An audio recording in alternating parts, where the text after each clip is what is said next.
When building cars go well, I really like it.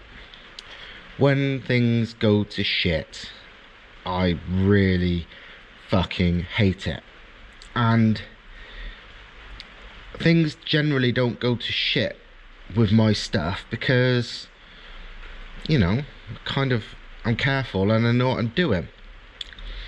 So it's usually when there's sort of unforeseen problems, as in something you bought isn't actually any good or whatever. And as you would have seen in the last video, the sensor, well, the brand new AEM boost gauge that I bought didn't work. It wouldn't pick up the sensor. It just SENS on the screen, which basically means can't see the sensor. So as you would have seen in the last video, I tested continuity on all the wires and they were fine. I tested the sensor and it didn't seem to be fine. There seemed to be no continuity between the positive and negative, and that is basically wrong. So that suggests the sensor's knackered. So, well, I could have just kicked off with who I bought it from. I bought it a couple of months ago, but obviously it's never ran. It's just literally never worked. But rather than, you know, send it back to them complaining that it don't work, blah blah blah, because I'm not a cunt and I kind of believe in karma, I thought, fuck it, you know what, I'm gonna buy another sensor, funnily enough off the same people, even though it was 100 fucking quid, and try it. Because, well, although I'd done all the checks realistically that would suggest the sensor's knackered, you never know, I might have made a mistake. So I bought a new sensor. Did it help? No. Did it fuck? Exactly the same. So it's like, oh shit, surely not both sensors are knackered. So I thought, fuck it, well maybe something else is broke. Maybe the wiring between the gauge and the sensor is fucked. So I have literally cut it. I mean, I've fucked up my own wiring, but if this doesn't work, it has to all be removed anyway. But I've chopped up the boost gauge wiring to basically super short to see if, you know, there was an issue with the wiring in between. Lo and behold, continuity is still fine and it still shows SENS, as in doesn't fucking work. No matter, either sensor, same thing. So I thought, thanks to, I think one of the, what they called, not Force Performance, I can't remember, there's a big American BMW turbo conversion company who's got a YouTube video, I'll put a link in the description, it's handy, that shows you how to test if the if the sensors work, these AEM sensors. And well, one of them does, but the other one doesn't. But the one does only partly, and the new one just doesn't. So it's like, what the fuck? Let me show you. Right, so first thing to test is there power getting to the plug. So 13.4 volts on the battery, 2 wires stuffed in there to basically allow me to put the multimeter pins on it. And let me touch the pins on it and you'll see, and yeah, one on each pin, 13.2 volts. So there is power getting to the plug at least, although I must admit the amount of effort I have to do, the amount I have to push in these bits of metal to contact, even now look, wiggling it around, goes to nothing. Look, easily, and these things are stuffed right through. It's like, is the plug any good? I have my doubts. That is a problem here. Look, and I mean, these things, look how far they're poked in. They should, you know, they're massive. I've had to poke them right the way through for them to contact. If you just put the, you know, put the multimeter pins on where they're supposed to be, you know, just touch them to the ends, nothing. That alone rings alarm bells to me. But that's only the start of things, so let's go a bit further. Next test they say to do is go with the multimeter from the green wire, which is the sensor wire, back to the earth on the battery with the sensor plugged in. So let's try that. Green to there, earth to there. 1.77 volts, 1.68 volts. That is basically correct, as in the sensor itself is reading right. That's the old sensor though, that still shown as SENS on the gauge. So it's like, okay, let's try the new one.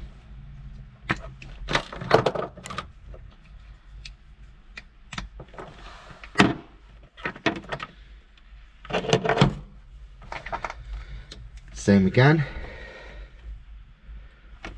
Back to the green wire. Absolutely fucking nothing. Nothing. At all. So, what's wrong? Is, well, I don't really know. Is the connections in this pin absolutely fucked? And it sort of connects with the old one but doesn't connect at all with the new one? Because at the moment the new one's showing nothing. But in that case, why is it still showing SENS regardless? Doesn't make any sense. Overall, this is a complete fucking shit show. You buy this stuff to be straight fit. You know, I chose to buy fancy fucking electronic X series gauges rather than a typical normal analog stuff. Because, well, it was a lot more money and a lot more complication and a lot less neat. But, you know, they look nice and I thought they'd work. But it's been exactly the opposite. It's cost me loads of money, loads of time and frustration on a car that's otherwise good, and it don't fucking work. In hindsight, I'm not going to say who I bought it off now, but the company, it's a UK company and, you know, relatively big. I had a look a minute ago and they're not official AEM dealers. Weirdly, there is a fucking official AEM one in the same city a couple of miles away. But this company's not down on the AEM website as the official dealers. Which makes me wonder if these are even fucking legit or not. They look real, but that's the whole point of a good fake, isn't it? So, yeah, I'm not sure. I'm certainly paying real money. That's the unfortunate thing about this. So I'm not sure yet. It's finally got to the stage now where I have to contact him and be like, what the fuck? See what they're saying. I've spent all this time, all this effort, wasted a whole lot of wiring and soldering and whatever type stuff just because I presumed I was wrong and my work was bad, even though it didn't look fucking bad and was all brand new. But I've had to pull it all out and scrap it and cut it and try it and spent 2 fucking days off and on testing, because I was convinced this brand new good quality supposedly big money stuff wouldn't be rubbish, and it was my fault, and it's not. So I've wasted loads of time, loads of money, and had lots of fucking frustration because this stuff's shit basically. So yeah, I need to contact this company and see what they're saying. At bare minimum, the plug is faulty, but the way it's looking, I'm not sure fucking anything's not faulty. Because the thing is as well, I plugged this into my working oil pressure gauge, and it's still shown SENS, as in can't see the sensor, even though they're both pressure gauges. This wouldn't work when it went in there. It's just like, what the fuck. So it's like, how many things are wrong? I don't even fucking know. Well, after far too many hours of time wasting doing the complete shit show that was trying to make that faulty boost gauge work, I did what I should have done right from the start, which is fit an analog one. The gauge I fitted, funny enough, was one that I bought to replace a big name one, a stack boost gauge, which after a very short amount of time of use in my Subaru started reading wildly wrong. And that was a brand new stack one that cost me like 80 odd quid, which is quite a lot for a mechanical gauge, and Stack is like a top brand, but hey, there you go. And the one that's in there at the moment is, it's unbranded, I don't know what it is. It says made in Taiwan on the back, so it's not Chinese, but it's certainly not anything fancy, but it's accurate. I got the MITI-vac out and pressure tested it, 5, 10, 15, 20, all of them was pretty much bob on with the gauge on the MITI-vac. So yeah, that's good enough. So yeah, far simpler. And yeah, this took minutes to install, unlike the last thing, which has taken I don't even know how long we're fucking about.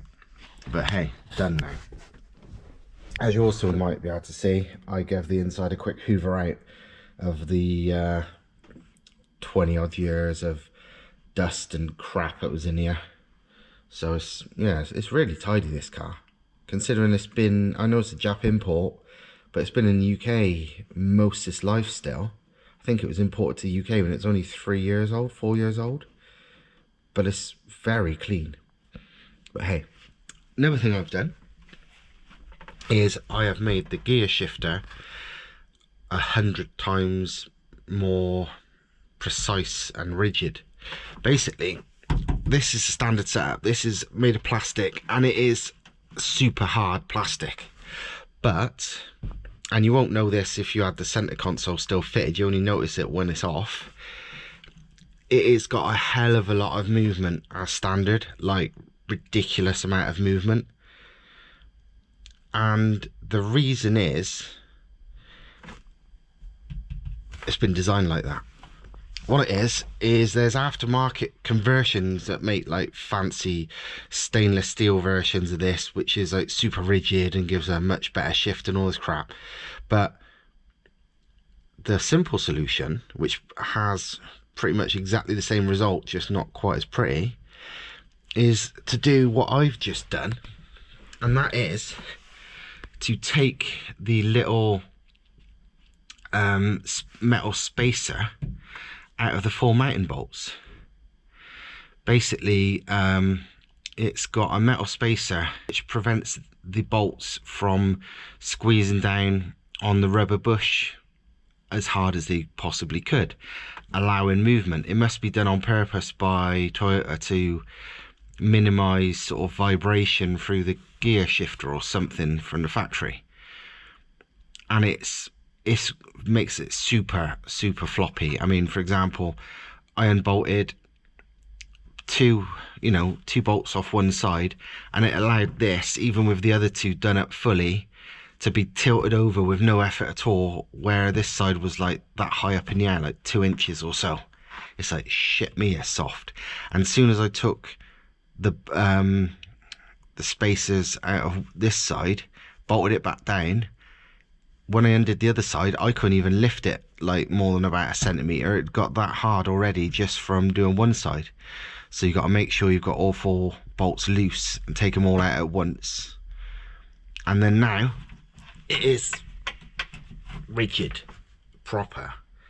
So considering these fancy conversion, shifter, stainless steel, whatever the hell you want to call them, racing shifters or something they probably call them, I don't know how much they are. They're a lot of money. I think they're best part of £1,000.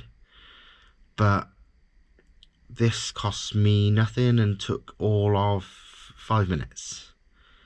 So yeah, I know it don't look as pretty, but the effect is practically, maybe completely identical, and a hell of a lot less work too. The final thing I've done is, because I had a bit of a tidy up, obviously I'm not finished as you can see, but I'm just clearing it crap.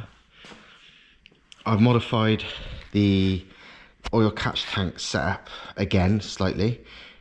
The design is really good. Basically, I've done it in a way I'm very happy with, but the breather outlets I wasn't particularly happy with, because they would do the job, but they was a bit ugly, purely because I didn't want to spend any money on bits to make them less ugly. I just used what I had. But thanks to the tidying up, I found some better breather filters. So now, rather than the ugly ass pipes being the outlets that was hanging down there, it's now just 3 oil breather filters, which makes it a lot neater. I'm not going to reinstall it yet because we need to finish tidying all the wiring before this. This will literally be the last job, because obviously need to finish tidying the wiring before that. But obviously it's going there, and yeah, it'll be a lot neater. So yeah, that's where we are for the moment. It is, well, a little bit of wiring tidying, the bumpers putting back on, which is literally 10 minutes, passenger seat fitting, but again it's a bit like the catch tank, it has to be done last once the wiring is finished being tidy. And then it's time to MOT the thing, because it works basically.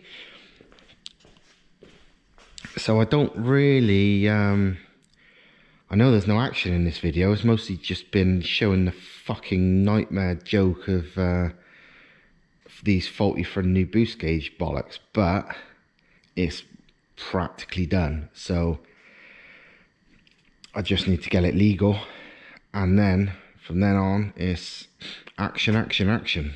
So watch your space.